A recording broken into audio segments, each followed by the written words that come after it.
तो जैसा कि हमने लास्ट एपिसोड में देखा, लियांगजी कुइलिंग की प्रॉब्लम को समझकर उसे सॉल्व कर देता है, जिसके बाद कुइलिंग लियांगजी का फॉलोवर बन जाता है। अब आगे एपिसोड की स्टार्टिंग में हम देखते हैं कि कुइलिंग लियांगजी को समुद्र के किनारे लेकर आता है और उसे बताता है कि आप जिस चीज की तलाश में हैं वो आपको डीप सी में मिल सकती है। हालांकि इस समुद्र को पार करना किसी के लिए भी आसान नहीं है। यहाँ ये लोग बात कर ही रहे थे कि तभी अचानक वहाँ पर तूफान आ जाता है और तभी तूफान के बीच से एक बंदा लियांगजी पर हमला कर देता है। हालांकि लियांगजी उस बंदे को बहुत आसानी से पकड़ लेता है, तो कुइलिंग लियांगजी को बताता है कि मैं इस आदमी को जानता हूँ, ये 7 महान जनरल्स में से एक है, इसका नाम है यिन यूंग। कुइलिंग की बात सुनकर लियांगजी यिन यूंग को छोड़ देता है, लेकिन तभी यिन यूंग का बिहेवियर काफी ज्यादा अजीब होता है। ऐसा लगता है कि कोई उसको कंट्रोल कर रहा है। वो जोर जोर से हंसते हुए टॉर्नेडो में चला जाता है, जिसके बाद वो लियांगजी के दोस्तों पर हमला करना शुरू कर देता है। लियांगजी अपनी पर्पल डिमन आई का इस्तेमाल करता है, तो उसे पता चलता है कि किसी ने यिन यूंग को इविल पावर से पोजेस कर रखा है। तो वो एम्परर जीवी की ट्रू फायर का इस्तेमाल करके यिन यूंग को इविल पावर से फ्री कर देता है। यिन यूंग लियांगजी से पूछता है कि आप कौन हैं? आपका ऑरा बिल्कुल एम्परर जीवी के ऑरा जैसा है। तो कुइलिंग यिन यूंग से लियांगजी का इंट्रोडक्शन कराता है और बताता है कि ये एम्परर जीवी के सक्सेसर हैं, इसीलिए शायद तुम्हें इनका ऑरा एम्परर जीवी के ऑरा जैसा महसूस हो रहा था। और वो उसको बताता है कि ये डार्क सी को पार करना चाहते हैं।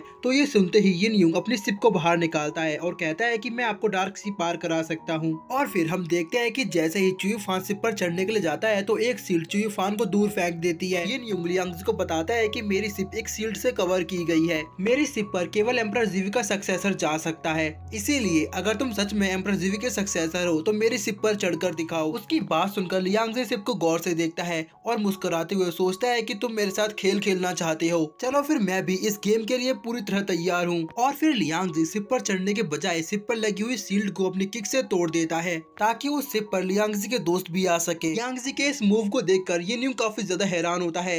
वो बोलता है कि आज तक किसी ने मेरी शिप को हिला तक नहीं पाया, इसने तो मेरी शिप को अपनी किक से कुछ मीटर हवा में उड़ा दिया। ऐसा लगता है कि सच में एम्परर जीवी रिकार्नेट होकर मेरे सामने आ गए हैं। यिन यूंग लियांगजी के सामने झुककर कहता है कि मेरी इस बदतमीजी के लिए मुझे माफ कर दीजिए, मैं तो बस हमेशा आपके चरणों में रहना चाहता हूँ। उसकी ये बात सुनकर चुई फान उसे खींचते हुए कहता है कि ये मेरी जगह है और मैं यंग मास्टर को किसी और के साथ नहीं बांटूंगा। तुम गंदे इंसान मेरे यंग मास्टर से दूर हट जाओ। उनको देखकर लियांगजी कहता है कि मेरे पास तुम लोगों की इस बकवास को सुनने का वक्त नहीं है, हमें आगे बढ़ना है। के बाद वो सभी लोग शिप में बैठकर नॉर्थ वेस्ट की तरफ आगे बढ़ जाते हैं। लेकिन तभी सभी के दिमाग में ये सवाल आता है कि आखिर लियांगजी सबसे ज्यादा किसको पसंद करता है। और फिर सभी लोग लियांगजी को घेर कर उससे यही सवाल करते हैं। उन सभी को देखकर लियांगजी कंफ्यूज होता है कि आखिर वो किसके बारे में बोले। इसीलिए लियांगजी उनसे कहता है कि तुम सभी मेरी फैमिली हो और मैं तुम सभी को पसंद करता हूँ, इसलिए मैं किसी एक को चूज नहीं कर सकता। सभी लड़कियां लियांगजी के इस आंसर से सेटिस्फाई नहीं होती, तो वो लियांगजी से एक और सवाल करती है कि अगर हम तीनों एक साथ किसी खतरे में फंस जाए तो तुम पहले किसको बचाओगे। अब ये सवाल लियांगजी के लिए काफी चैलेंजिंग होता है। तो लियांगजी उनसे कहता है कि मुझे नहीं लगता ऐसी कंडीशन कभी बन सकती है,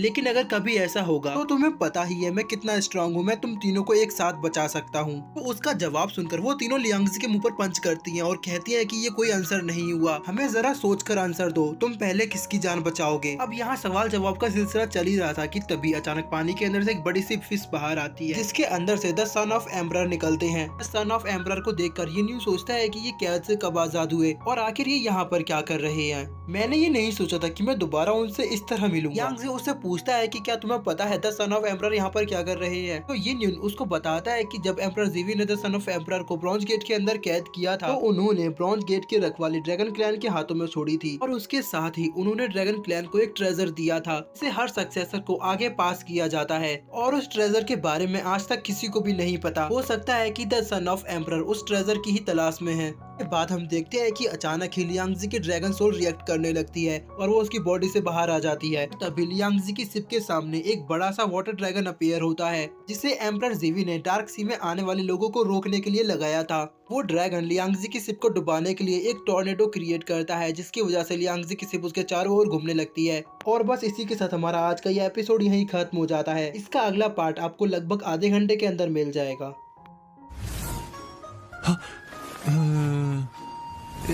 难道就只是战友吗？怎会只是战友？新九王。